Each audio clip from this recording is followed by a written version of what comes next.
Dubai পৃথিবীর এমন একটা জায়গা যেখানে হেলিকপ্টার উবার দিয়ে কল করে নিয়ে আসা যায় এবং এই সার্ভিস মানুষ রেগুলারলি ইউজ করে দুবাইয়ে। আবার চিন্তা করেন দুবাই এমন একটা জায়গা যেখানে মরুভূমির ভিতরে ওরা শুধু যে শপিং মল বানাইছে তা না, সেই শপিং মলের ভিতরে আইস স্কেটিং করার ব্যবস্থা ওরা রাখছে যেটার কোনো প্রয়োজনই ছিল না। 2013 সাল থেকে দুবাইয়ে পানির ভিতরে গাড়ি চালানোর জন্য ওয়াটার কার লাইসেন্স দেওয়া হয়, যেটা বাইরের পৃথিবীতে, দুবাই ছাড়া বাকি পৃথিবীতে কল্পনাও করা যায় না। দুবাইয়ের ক্রেজি বড়লোক টাইপ কাজকর্মের যদি আমরা একটা লিস্ট করার চেষ্টা করি, এই লিস্ট কখনো শেষ হবে না, কারণ দুবাইয়ের ক্রেজি কাজকর্মের এবং ক্রেজি বড়লোকি টাইপ কাজকর্মের কোনো শেষ নাই। দুবাই নিজেদের ব্র্যান্ড এমন একটা জায়গায় নিয়ে গিয়েছে যে আপনি চিন্তা করেন, অনেক মানুষ মনে করে দুবাই মনে হয় একটা দেশ, বাট আসলে দুবাই কোনো দেশ না। দুবাই যেই দেশের, সেই দেশের দুবাই রাজধানীও না, এটা জাস্ট একটা রাজ্য। একটা শহরের ব্র্যান্ড ইমেজ কত ভালো হইলে পৃথিবীতে এমন অনেক মানুষ পাওয়া যাবে যেই মানুষগুলা দুবাই চিনে, কিন্তু দুবাই কোন দেশে এটা তারা বলতে পারবে না। দেশ না হয়ে, রাজধানী না হয়ে, নর্মাল একটা রাজ্য হয়ে গত 50 বছরে দুবাই এমন কি করলো যেই কারণে দুবাই আজকে এই জায়গায়, এটাই আমরা জানার চেষ্টা করবো আজকের ভিডিওতে। চলুন শুরু করা যায়। আজকের ভিডিওটা স্পন্সর করেছে TapTapSend, এবং TapTapSend ব্যবহার করার 5টা মূল সুবিধা আছে। এক নম্বর সুবিধা হলো অ্যাপটা ইউজ করা পুরোপুরিভাবে ফ্রি। অ্যান্ড্রয়েড এবং iOS দুই ভার্সনই আছে, এবং আপনি যদি ইউজ করেন আপনার টাকা পাঠাতে এবং যিনি টাকা রিসিভ করবে তার টাকা রিসিভ করতে কোনো জায়গায় কোনো ট্রানজাকশন ফি কাটা হয় না। 2 নম্বর বেনিফিট হলো খুবই ভালো এক্সচেঞ্জ রেট। আপনারা এখানে দেখতে পারবেন যে আজকের এক্সচেঞ্জ রেট কত, যেদিন আমি ভিডিওটা এডিট করতেছি ওই দিনের, বাট আপনার দিন একটু অন্যরকম হবে, বাট এক্সচেঞ্জ রেট সবসময় বেশ ভালো পাওয়া যায়। 3 নম্বর বেনিফিট হলো আপনি যাকে টাকা পাঠাচ্ছেন আপনি সরাসরি তার নগদে, সরাসরি তার বিকাশে, সরাসরি তার ব্যাংক অ্যাকাউন্টে, বেসিক্যালি তার টাকা উঠানোর জন্য কোনো জায়গায় যেতে হবে না। টাকা সরাসরি তার এক্সিস্টিং অ্যাকাউন্টগুলোর ভিতরে চলে আসবে এবং মোটামুটি সব এক্সিস্টিং অ্যাকাউন্টেই টাকা পাঠানো যায়। 4 নম্বর বেনিফিট, খুব তাড়াতাড়ি টাকা চলে যায়। আপনার টাকা পাঠায় অপেক্ষা করতে হবে না যে রিসিভার সে অনেক দিন পর টাকা পাবে, এরকম হয় না। এবং 5 নম্বর বেনিফিট হলো আপনি যদি টাকা পাঠান এবং টাকা পাঠানোর সময় আপনি যদি KF কুপনটা ইউজ করেন, সেক্ষেত্রে আপনি যত টাকা পাঠাবেন তার সাথে 10 ইউনিট যোগ হয়ে যাবে। তো আপনি যদি কাউকে $100 পাঠান, যে রিসিভ করতেছে সে $110 পাবে। আপনি যদি কাউকে 100 দিরহাম পাঠান, ফর এক্সাম্পল, যেহেতু আমরা দুবাই নিয়ে কথাবার্তা বলতেছি, তাহলে সে 110 দিরহাম পাবে। এবং এইটার বিস্তারিত আমি ডেসক্রিপশনে উপরে নিচে সব জায়গায় দিয়ে দিব। আপনারা যারা দেশ থেকে বিদেশে বা বিদেশ থেকে দেশে বা এক দেশ থেকে অন্য দেশে টাকা পাঠাতে চান, তারা TapTapSend চেক আউট করে দেখতে পারেন। চলেন দুবাইয়ের ভিডিওতে ফেরত যাওয়া যাক। আচ্ছা, দুবাইয়ের ব্যাপারটা বোঝার আগে আপনাদের একটু জিওগ্রাফিটা বুঝতে হবে। মিডল ইস্টের একটা দেশ হলো ইউনাইটেড আরব আমিরাত। নামটা শুনে আপনারা বুঝতে পারতেছেন যে ইউনাইটেড আরব আমিরাত, তার মানে কিছু একটা ইউনাইট হয়েছে, যে কারণে ইউনাইটেড আরব আমিরাত ব্যাপারটা হয়েছে। আসলেও তাই। আপনি যদি গুগল ম্যাপে যান এবং আপনি যদি জুম আউট করেন, তাহলে আপনি দেখবেন অ্যারাবিয়ান পেনিনসুলা বলে একটা জায়গা আছে। পেনিনসুলা সাধারণত বলা হয় হলো যেই এরিয়ার বেশিরভাগ দিকেই পানি এবং একদিকে ল্যান্ড, এই জায়গাগুলোকে সাধারণত পেনিনসুলা বলা হয়। এবং অ্যারাবিয়ান পেনিনসুলা হলো পৃথিবীর সবচেয়ে বড় আনডিভাইডেড পেনিনসুলা। এত লম্বা পেনিনসুলা আর নাই। তো আপনি যদি জুম আউট করে দেখার চেষ্টা করেন, দেখবেন বাহরাইন, কাতার, এই রিজিয়নটা একটা বড় পেনিনসুলা আছে, এবং এই পেনিনসুলার ভিতরেই আসলে ইউনাইটেড আরব আমিরাতের জন্ম। এই পুরা পেনিনসুলাটা ব্রিটিশরা শাসন করতো, এবং ব্রিটিশরা আমাদেরকে যখন শাসন করছে, মানে ভারতবর্ষ যখন শাসন করছে, মোটামুটি একই সময়, তখন তো মোটামুটি পুরা পৃথিবীর 70-80%ই ব্রিটিশরা শাসন করতো, এবং ওই 70-80%-এর ভিতরে অ্যারাবিয়ান পেনিনসুলাও ছিল। এটা পুরা বড় একটা রিজিয়ন, গালফের পুরা বড় একটা কন্ট্রোল ব্রিটিশদের হাতে ছিল। এবং 1966 সালের দিকে একটা টাইম আসে যখন ব্রিটিশরা রিয়ালাইজ করে, যখন ব্রিটিশদের পাওয়ার কমতেছে সেকেন্ড ওয়ার্ল্ড ওয়ারের পরে এবং আমেরিকার সুপ্রিমেসি বাড়তেছে, ওই সময় ব্রিটিশরা রিয়ালাইজ করে যে আমাদের পক্ষে এখন এত বড় বড় রিজিয়ন জাস্ট ক্ষমতা দেখানোর জন্য ধরে রাখার মতো সক্ষমতা নাই। আমাদের এয়ারফোর্সের পাওয়ার কমে যাচ্ছে, আমাদের নৌবাহিনীর উপরে এত টাকা আমরা খরচ করতে পারবো না, যেই নৌবাহিনী গালফে যে আমাদের রিজিয়ন বা আমাদের সাম্রাজ্য রক্ষা করবে, এটা এখন আর লজিক্যাল না। এবং এই নিয়ে পার্লামেন্টে অনেক ডিবেট হয়। আপনারা এই ডিবেটের ভিডিওগুলো ইউটিউবে পাবেন, কারণ ইউকের আর্কাইভ ওরা খুব সুন্দর করে রক্ষা করে, কারণ ইউকের পার্লামেন্টারি সব কথাবার্তার আর্কাইভ পাওয়া যায় অনলাইনে। এবং আরেকটা বড় ব্যাপার হলো, তার আগে যেহেতু প্রায় 200 বছরের মতো ওরা শাসন করছে, যা যা লুট করার, যা যা নেওয়ার সব ওই মরুভূমির রিজিয়ন থেকে ওরা নিয়ে ফেলছে। তো এরপরে ওই গালফ দখল করে রাখার আসলে তেমন কোনো লজিক্যাল রিজন ছিল না ইউকের, এবং এই কারণে ওরা ঠিক করে যে আমরা এই গালফ রিজিয়ন ছেড়ে দিব। 1971 সালে এই গালফের পুরো পেনিনসুলার রিজিয়নটা স্বাধীন হয়ে যায়। মজার ব্যাপার হলো 1971-এর মার্চে স্বাধীন হয়, যখন আমাদের যুদ্ধ শুরু হয়। সো আমাদের সাথে এই গালফের রিজিয়নটার, অ্যারাবিয়ান পেনিনসুলার একটা স্বাধীনতার ব্যাপারে মিল আছে। আমাদের যুদ্ধ শুরু হয়, স্বাধীনতার যুদ্ধ, এবং ওরা স্বাধীন হয় 1971-এর মার্চে। তো স্বাধীন হওয়ার পরে আর কোনো বড় কাহিনী হয় নাই। এই পেনিনসুলার ভিতরের যে 7টা সবচেয়ে বড় রাজ্য, এই রাজ্যগুলো ঠিক করে যে আমরা সবাই এক হয়ে একটা দেশ বানাবো, এবং ওই দেশের নামই দেওয়া হয় ইউনাইটেড আরব আমিরাত। 7টা রাজ্য মিলে একটা দেশ হলেও এইটা ঠিক ইন্ডিয়ার রাজ্য মিলে দেশ হওয়া বা আমেরিকায় স্টেট মিলে দেশ হওয়া ওইরকম দেশ না। এখানে গণতন্ত্র বলে কিছু নাই। 7টা রাজ্যই মূলত চালাই হলো বিভিন্ন শেখরা, এবং এই সব শেখরা মিলে একটা ফেডারেশন বানায়, এবং ওই ফেডারেশনকে বলা হয় ইউনাইটেড আরব আমিরাতের সরকার। বাট মেইনলি প্রত্যেকটা রাজ্যের কন্ট্রোল আসলে ওই রাজ্যের যে শেখ, সেই শেখের কাছে। এটা একটা মনার্কি টাইপ জিনিস। মনার্কি হওয়ার কারণে এটাকে অনেকে বলে মনার কিংডম। সো মনার্কি এবং কিংডম, এই দুটা মিলে মনার কিংডম নাম দেওয়া হয়েছে এটার। এবং অনেকে এটাকে অটোক্রেটিক কিংডমও বলে, কারণ যেহেতু গণতন্ত্রের কোনো ওই অ্যাঙ্গেলের কোনো কাহিনীই নাই, এই কারণে একনায়কতন্ত্র ব্যাপারটা যেহেতু আছে এই পুরা রিজিয়নের ভিতরে, পুরো পেনিনসুলার ভিতরে। এই কারণে অনেকে এটাকে অটোক্রেটিক রেজিম বা অটোক্রেটিক মনার কিংডম এরকম বিভিন্ন নামে ডাকে। যাক, এই যে 7টা রাজ্য হইল, এই 7টা রাজ্য মিলে যে ইউনাইটেড আরব আমিরাত গঠন করলো, এই 7টা রাজ্যের ভিতরে রাজধানী হইল আবুধাবি। আমার মনে আছে আমি যখন ছোট তখন শারজাতে অনেক খেলা হইতো, পাকিস্তান অনেক খেলতো তখন শারজাতে। শারজাও কিন্তু এই 7টা রাজ্যের মধ্যে আরেকটা রাজ্য। আবুধাবি একটা রাজ্য, শারজা আরেকটা রাজ্য, এবং আজকে আমরা যাকে নিয়ে কথা বলবো দুবাই, সেটাও একটা রাজ্য। এখন আমি যদি আপনাকে জিজ্ঞেস করি যে ভাই বলেন তো দুবাই কিভাবে বড়লোক হইলো, আমি আপনাকে 5 সেকেন্ড সময় দিই। আপনার মাথায় কি আসছে? আমার ধারণা আপনার মাথায় আসছে যে দুবাই তেল বিক্রি করে বড়লোক হয়েছে। আমরা যখন মধ্যপ্রাচ্যের কথা ভাবি বা মিডল ইস্ট, এই অ্যাঙ্গেলের কথাবার্তা, এই অ্যাঙ্গেলের চিন্তা ভাবনা আমরা যখনই করি তখনই আমাদের মনে হয় যে ওদের মনে অনেক তেল আছে, ওরা অনেক তেল বিক্রি করে ওরা সবাই বড়লোক হয়েছে। এই কথা আংশিক সত্য। কাতারের দিকে আমরা যখন তাকাই, সৌদি আরবের দিকে আমরা যখন তাকাই, ওরা আসলে তেল বিক্রি করেই বড়লোক হয়েছে। এবং ইউনাইটেড আরব আমিরাত এটার ভিতরে যে 7টা রাজ্য আছে, 7টা রাজ্যের ভিতরে অনেকগুলা রাজ্য আসলে তেলের জন্যই বিখ্যাত। এবং আবুধাবি ফর এক্সাম্পল, যেটা ইউনাইটেড আরব আমিরাতের রাজধানী এবং সবচেয়ে বড় রাজ্য সম্ভবত, ওরাও ওদের মূল ইনকামটা কিন্তু তেল থেকেই করে, তেল বিক্রি করে ওরা ইনকামটা করে। দুবাই এই ক্ষেত্রে পুরোপুরি আলাদা, কারণ দুবাইয়ের মাটির নিচে তেমন কোনো তেল নাই। এবং যখন 1971 সালে স্বাধীন হয়েছে তখন 0 তেল ছিল।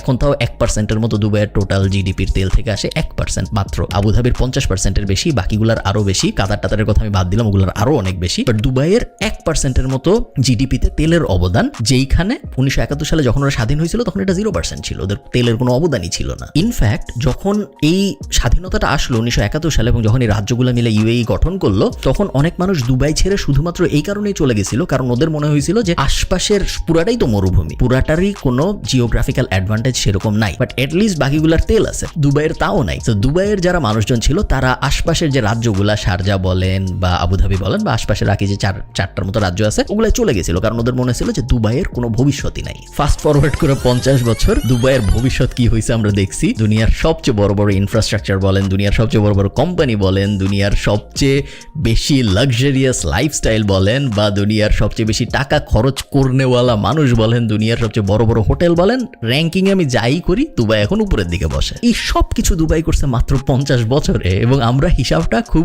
সুন্দর করে দেখতে পারি, কারণ আমাদের স্বাধীনতার বয়সও 50 বছর। তো বাংলাদেশের স্বাধীনতার বয়সও 50 বছর, দুবাইয়ের এবং ইউএইর পুরোটা স্বাধীনতার বয়সও 50 বছর। বাংলাদেশ একটা দেশ, দুবাই জাস্ট একটা শহর, একটা রাজ্য। কম্প্যারিজন আসলে করাই যায় আমরা যদি করতে চাই, এবং এই কম্প্যারিজন করে আমরা দেখতে পারি যে দুবাই কত তাড়াতাড়ি, কত ভয়ঙ্কর ভাবে আগিয়ে গিয়েছে। প্রশ্ন হলো ওরা কিভাবে আগালো। একটু পিছনে যাই, 1700 সালের দিকের কথা। তখন আরব পেনিনসুলায় মানুষের মূল আয়ের উৎস ছিল মুক্তা। আরবের সাগরের ভিতরে মানুষ ঝাঁপ দিত, মুক্তা আহরণ করত। আবুধাবি বলেন, দুবাই বলেন, এখানে ছোট ছোট গ্রাম ছিল, ওখানে মুক্তা আহরণের জন্য মানুষ ঝাঁপ দিত, মুক্তা আহরণ করত। সেই মুক্তা কখনো কখনো ব্রিটিশদের বেচতো, বিভিন্ন আফ্রিকার রিজিয়ন থেকে মানুষজন আসতো মুক্তা, কিন্তু মুক্তা নিয়ে আবার নিজেদের যে রাজ্য ছিল ওগুলাই ফেরত যাইতো। মুক্তা বেচা অর্থনীতি ছিল মূলত, তখন তো ইউএই হয় নাই, সো দুবাই বলেন, আবুধাবি বলেন, শারজা বলেন, এগুলার মুক্তা বেচা অর্থনীতি ছিল এদের অর্থনীতি। খুবই গরিব দেশ ছিল, অন্য কিছু করার কোনো উপায় ছিল না, কারণ মরুভূমি। আপনি চাইলেই চাষবাস করে ফসল ফলানো শুরু করতে পারেন না, এবং আশপাশে কিছু নাই। 3 সাইডে সাগর এবং 1 সাইডে ল্যান্ড, আমরা জানি যে পেনিনসুলা। সো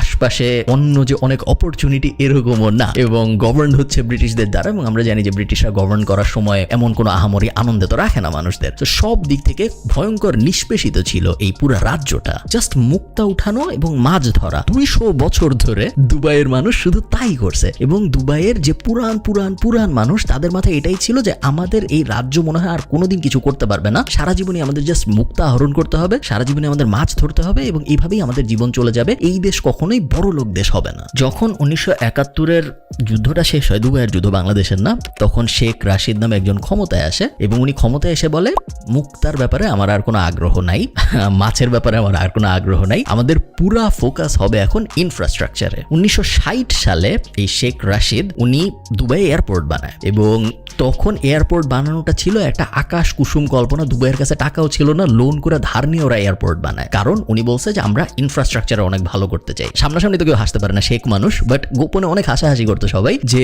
এয়ারপোর্ট বানাচ্ছে, ওই মরুভূমির ভিতরে যাবে কে? মরুভূমির ভিতরে যা কিছু করারও নেই, ওই গরমের মধ্যে এত হার্শ ওয়েদারের ভিতরে মানুষ যাবে কি জন্য? তো অনেকে গোপনে হাসাহাসি করতো, আশেপাশের রাজ্যও হাসাহাসি করতো, বাট উনি বলেছে যে না, আমাদের ইনফ্রাস্ট্রাকচারে দুনিয়ার সেরা হতে হবে। খুব তাড়াতাড়ি, একদম খুব র্যাপিডলি মরুভূমির উপরে রাস্তা হয়, সেই রাস্তার উপরে ফ্লাইওভার হয়। ইনফ্রাস্ট্রাকচারালি দুবাই একদম একটা প্রাইম এক্সাম্পল হয়ে যায় যে কত তাড়াতাড়ি ইনফ্রাস্ট্রাকচার ডেভেলপ করে, মরুভূমির উপরে রাস্তা, সেই রাস্তার উপরে বাড়ি, খুব সুন্দরভাবে ইনফ্রাস্ট্রাকচার ডেভেলপমেন্ট ওরা করে ফেলে। কিন্তু তারপরেও একটা সমস্যা থেকে যায়। হ্যাঁ, আমি বুঝলাম তোমার মরুভূমির উপরে এখন রাস্তা আছে, বাট তার মানে কি আমি তোমার দেশে আসবো আমার ব্যবসা নিয়ে? তাও রাস্তা এনাফ রিজন না আসার জন্য, তাই না? কারণ আমাদের কাছেও রাস্তা আছে, বাকি পৃথিবীর যে দেশগুলো আছে ওদের কাছেও রাস্তা আছে। এমন কিছু নাই আসলে দুবাইয়ের যেই কারণে আমি আমার দেশের ব্যবসা দুবাইয়ে নিয়ে যাব, কোনো কারণই নাই। জাবের আলী ফ্রি জোন নামে 1985 সালে দুবাই একটা ফ্রি জোন বানায়। আপনারা যারা ফ্রি জোনের কনসেপ্টটা জানেন না, বাংলাদেশেও আছে এই জিনিস। দেশের ভিতরে একটা জোন বা একটা রিজিয়নকে বলা হয় ফ্রি জোন, যেখানে বিদেশি কোম্পানিগুলো এসে ওদের ব্যবসা দাঁড় করাইতে পারবে। এবং ফ্রি জোনে সাধারণত অনেক ইনসেন্টিভ দেওয়া হয়, কখনো কখনো ফ্রি অফিস দেওয়া হয়, কখনো কখনো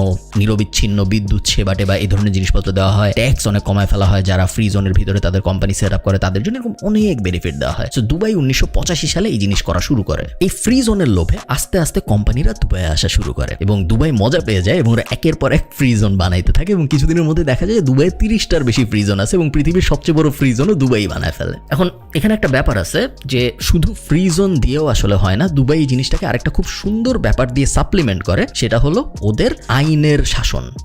ওরা যেটা করে, ওরা বলে যে আমরা পৃথিবীর সবচেয়ে নিরাপদ দেশ বানাইতে চাই, যাতে শুধু তুমি এসে ফ্রি জোন তো এনাফ বেনিফিট তোমার ব্যবসা সেট আপ করার জন্য, বাট তুমি যদি নিরাপত্তা না পাও তাহলে এই ব্যবসা সেট আপ করে কি লাভ, তাই না? ওরা বলে যে দুবাই হবে দুনিয়ার সবচেয়ে নিরাপদ সিটিগুলার একটা, যেখানে তুমি যদি টাকা ফালায়ও রাখো তাও কেউ টাকা নেবে। এবং আজকে আসলেও তাই হয়েছে। দুবাই পৃথিবীর একমাত্র দেশ যেখানে ক্রাইম প্রত্যেক বছর আগের বছরের থেকে কমতেছে এবং গত 7 বছরের স্ট্যাট যদি আপনি দেখেন, শুধু গাড়ি চুরি বাড়ছে, এছাড়া রেপ বলেন, থেফট বলেন, রাস্তায় মারামারি বলেন, ড্রাগ নিয়ে কিছু বলেন, যত আপনি ক্রাইটেরিয়া দেখবেন প্রত্যেক ক্রাইটেরিয়ায় দুবাইয়ের ইমপ্রুভমেন্ট হয়েছে। সো ক্রাইম নিচের দিকে গেছে। দুবাইয়ের সেফটি ইন্ডেক্স এখন 84%, যেটা দুনিয়ার সবচেয়ে বেশি সেফটি ইন্ডেক্সগুলোর একটা, যেখানে আমেরিকার 50%-এরও নিচে বেশিরভাগ রিজিয়নের। 2016 সালে প্রত্যেক 1 লাখ মানুষের মধ্যে 42টা ইনসিডেন্ট হইতো ক্রাইমের দুবাইয়ে। এবং এই 42টা হইলো সব মিলায়, যে খুন থেকে শুরু করে, ছিনতাই থেকে শুরু করে, গাড়ি চুরি থেকে শুরু করে সব ক্রাইম মিলায় দুবাইয়ের পুলিশের কাছে 42টা কমপ্লেন করা হইতো প্রত্যেক 1 লাখ মানুষের জন্য। ওইটা দুবাই পুলিশ কমায় 2022-এ 36-এ নিয়ে আসছে।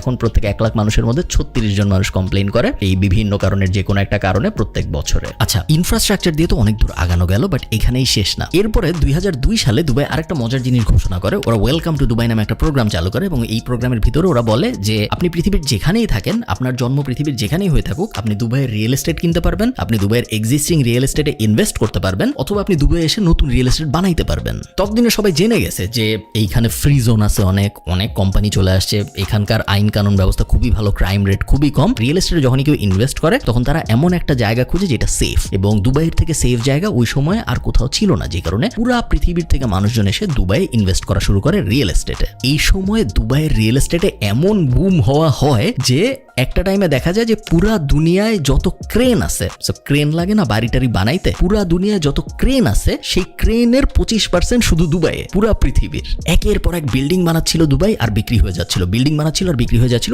এখানে প্রথম নেগেটিভ ইম্প্যাক্টটাও পড়ে দুবাইয়ের। এই বিল্ডিং বানানোর লেবার খুঁজতে দুবাই শ্রীলঙ্কা, বাংলাদেশ, ইন্ডিয়া, পাকিস্তান ওই রিজিয়ন থেকে মানুষ আনা শুরু করে এবং এই লেবারদের কিরকম কন্ডিশনে রাখা হয়, লেবারদের সাথে কিরকম আচরণ করা হয়, ওদের সাথে কি ভালো আচরণ করা হয় নাকি খারাপ আচরণ করা হয়, এইটা নিয়ে অনেক কন্ট্রোভার্সি হওয়া শুরু হয় পুরা দুনিয়ায়। যে কন্ট্রোভার্সি আজকে পর্যন্ত চলতেছে। সিমিলার কন্ট্রোভার্সি আপনারা জানেন যে কাতারের সাথেও হয়েছে যখন কাতার ওয়ার্ল্ড কাপ অর্গানাইজ করলো। বাট মজার ব্যাপার হলো পশ্চিমা দেশগুলা কন্ট্রোভার্সি বা এই আলাপ আলোচনা করছে, লেবার মার্কেট নিয়ে, লেবারদের সাথে ট্রিটমেন্ট নিয়ে অনেক সমালোচনা করছে, কিন্তু না থামাইছে দুবাইয়ে যাওয়া প্রত্যেক বছরই বাড়ছে, না থামিয়েছে দুবাইয়ে ইনভেস্ট করা প্রত্যেক বছরই বাড়ছে। উপরে অনেক কথা হয়েছে, বাট দেশ ওয়াইজ, কান্ট্রি ওয়াইজ দুবাইয়ের প্রতি মানুষের আগ্রহ জেনারেলি বাড়ছে এবং প্রত্যেক বছরই বাড়ছে। তো এই করতে করতে 2000 সালের পরে এসে ইনফ্রাস্ট্রাকচার এবং বিল্ডিং টিল্ডিং বানানো, রিয়েল এস্টেটে ফোকাস করতে করতে ওরা ঠিক করে যে ইনফ্রাস্ট্রাকচার তো আমরা অনেক বানায় ফেলছি, বিল্ডিং টিল্ডিং আমরা অনেক বানায় ফেলছি, ভবিষ্যতে আমরা কি করব? তো ওরা ঠিক করে যে ভবিষ্যতের যে 20 বছর, এই 20 বছরে আমরা পুরো দুনিয়ার ট্যুরিজমে 1 নাম্বার হইতে চাই। এগেইন অনেকে হাসাহাসি করে এই শেখ টেকদের কথাবার্তা নিয়ে যে মরুভূমির ভিতরে একটা দেশ কিছু বিল্ডিং বানাইছো। ট্যুরিজমের জন্য সাধারণত আমরা ততদিন পর্যন্ত কি জানি? ট্যুরিজমের জন্য পাহাড় লাগে, ট্যুরিজমের জন্য সাগর লাগে, ট্যুরিজমের জন্য সুন্দর ওয়েদার লাগে, কিছুই নাই দুবাই এগুলার। সো এই দেশ ট্যুরিজমে কিভাবে ভালো করবে, বাট শেখ এবং পুরা যে রাজ্যের যারা রাজা ছিল তারা সবাই বলে যে না, আমরা ট্যুরিজমে দুনিয়ার সেরা একজন হবই হব। এবং এর পরের থেকে ওরা ইনফ্রাস্ট্রাকচার কমাইছে এরকম না, উল্টা ইনফ্রাস্ট্রাকচার বাড়ছে, বাট ইনফ্রাস্ট্রাকচারের সাথে ওরা ট্যুরিজমের একটা অ্যাঙ্গেল বসাইছে। এরপরে যখন কেউ বাড়ি বানাইতে আসছে তখন দুবাই ওকে জিজ্ঞেস করছে নর্মাল বাড়ি বানাবা কেন, পৃথিবীর সবচেয়ে লম্বা বাড়িটা বানাই। নর্মাল শপিং মল বানাবা কেন, পৃথিবীর সবচেয়ে বড় শপিং মলটা বানাই। সো ইনফ্রাস্ট্রাকচারের ফোকাস, রিয়েল এস্টেটের ফোকাস ঠিকই থাকছে, বাট একই সাথে ওরা একটা ট্যুরিজম কম্পোনেন্ট উপরে বসাইছে যেন ইনফ্রাস্ট্রাকচার গুলাই ট্যুরিজমের জন্য আকর্ষণ হয়। আলাদা করে ট্যুরিজমের জন্য কিছু বানানো না লাগে। উঁচা একটা বিল্ডিং বানাইলে পৃথিবীর, ওটা ইনফ্রাস্ট্রাকচারও হইলো, ওটা আমার রিয়েল এস্টেটও হইলো, একই সাথে ওটা ট্যুরিজমও হয়ে গেল। কারণ পৃথিবীর সবচেয়ে উঁচা বিল্ডিং দেখতে পুরো দুনিয়ার থেকে মানুষ আমার কাছে আসবে। তো দুবাই এয়ারপোর্ট বড় করে পৃথিবীর সবচেয়ে বড় এয়ারপোর্ট গুলার একটা বানায়, দুবাই বার বানায়, ক্লাব বানায়, শপিং মল বানায়, এমন কিছু নাই যেটা ট্যুরিস্টদের লাগবে যেটা দুবাই বানায় না। এখানে একটা ব্যাপার আমরা বুঝতে হবে, দুবাই বালি ট্যুরিজম বা থাইল্যান্ড ট্যুরিজম এরকম ট্যুরিজম চায় নাই। দুবাই চেয়েছে এমন ট্যুরিজম যেখানে মানুষ আসবে এবং মানুষের খরচ করার জায়গার কোনো অভাব হবে না। দুবাই চায় মানুষ দুবাইয়ে আসুক, মানুষ ইচ্ছা মতো খরচ করুক, কারণ ওরা চায় ট্যুরিজম হবে ওদের রেভিনিউয়ের মেইন সোর্স। কেতাবি ভাষায় এই জিনিসটাকে বলে ক্যাপিটালিস্টিক ট্যুরিজম, বাট আমরা অত কেতাবি আলাপে না যাই। তো এই প্ল্যান আসলে সাকসেসফুল হয়েছে।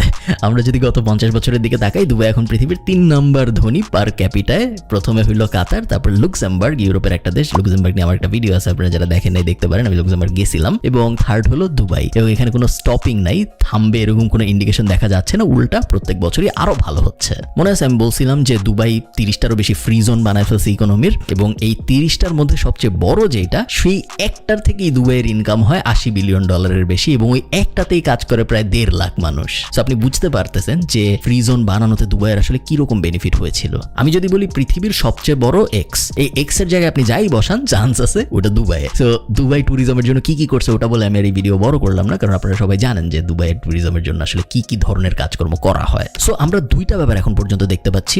এক হলো দুবাই যখন ইনফ্রাস্ট্রাকচারের দিকে ফোকাস করলো, যেটা সবাই হাসাহাসি করছিল, বাট ওটা সাকসেসফুল হয়েছে। এরপরে আমরা দেখলাম দুবাই রিয়েল এস্টেট এবং ট্যুরিজমের দিকে ফোকাস করলো, যেটাও অনেকে হাসাহাসি করেছিল, বাট দুবাই আইল্যান্ড, সাগর পানি দিয়ে মাটি দিয়ে ভরাট করে আইল্যান্ড পর্যন্ত বানায় দেখাই দিছে যে না, ওরা ট্যুরিজমের উপরে ফোকাস করে জিততে পারে। এই মুহূর্তে দুবাই যেটা করছে সেটা হলো ওরা পুরা দুনিয়ার থেকে উদ্যোক্তাদের এবং এন্টারপ্রেনারিয়াল মানুষদের নিয়ে আসতে চায় দুবাইয়ে। আপনারা যারা দুনিয়ার খোঁজ খবর রাখেন তারা হয়তো দেখছেন যে দুবাই এখন এন্টারপ্রেনার ভিসা দিচ্ছে। দুবাই ট্যাক্স 0% করে ফেলছে, যে বাকি দুনিয়ায় ট্যাক্স দিতে হয়, দুবাই আসলে তোমার কোনো ট্যাক্স দিতে হবে না। তুমি পার্সোনাল ইনকাম ট্যাক্স বলো, কর্পোরেট ট্যাক্স বলো, ক্রিপ্টোকারেন্সি বেচা ট্যাক্স বলো, কোনোটারই কোনো ট্যাক্স নাই, সব ফ্রি। এবং কোম্পানি সেট আপ করতে লাগে 1 ঘন্টা, কোম্পানি সেট আপ করার জন্য যাইতেও হয় না। পুরা দুনিয়ার থেকে আস্তে আস্তে ব্রাইট মানুষজন যারা ব্যবসা দাঁড় করাইতে পারে, যারা ব্যবসা দাঁড় করাইতে আগ্রহী বা যাদের এক্সিস্টিং ব্যবসা আছে, সবাই আস্তে আস্তে কিন্তু দুবাইয়ে যাওয়া শুরু করছে। এবং আগামী 50 বছর পরে এটা দেখলে একদমই অবাক হওয়ার কিছু নাই যে পৃথিবীর সবচেয়ে বড় বড় ব্যবসাগুলা দুবাইয়ের ভিতরে হচ্ছে। দুবাইয়ের এই গ্রোথ স্টোরিটার থেকে খুব ক্লিয়ারলি বোঝা যায় যে 50 বছর আসলে অনেক সময়, যদি কেউ